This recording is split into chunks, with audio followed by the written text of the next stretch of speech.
Today, we're looking at 5 words that can have opposite meanings depending on how they're used.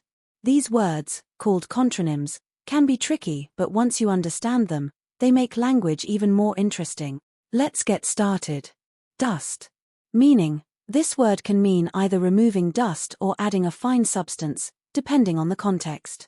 In a sentence, she dusted the shelves to keep them clean, meaning she removed dust. On the other hand, he dusted the cake with powdered sugar, which means he added a fine layer of sugar. Why it's unique? It's fascinating how the same word can mean both taking something away and adding something new. The difference depends on what's being acted upon. Left. Meaning: this word can mean either departing from a place or something that remains. In a sentence, she left the office early, meaning she departed. However, only a few cookies were left in the jar, which means they remained. Why it's unique? It's interesting that left can mean both going away and staying behind. The key to understanding this is looking at whether it's being used as an action or a state.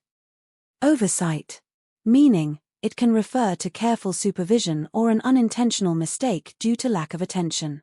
In a sentence, the project was completed under strict oversight, meaning careful supervision.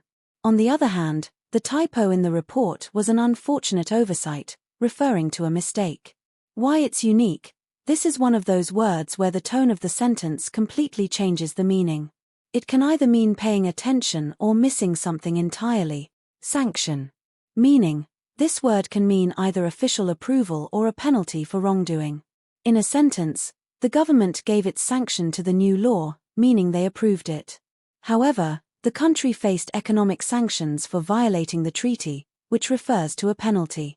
Why it's unique? Sanction is tricky because it can be both positive and negative. The key is in the surrounding words. Are we talking about giving permission or enforcing a restriction?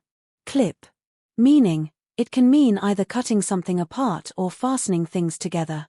In a sentence, he clipped the coupons from the newspaper, meaning he cut them out.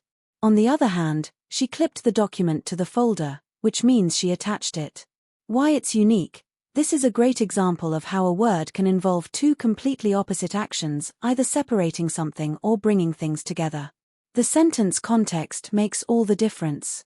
Quick tip: context is key. Always pay attention to how a word is being used within a sentence. That will help you determine its intended meaning. Did you find this useful? Subscribe for more tips like this. See you.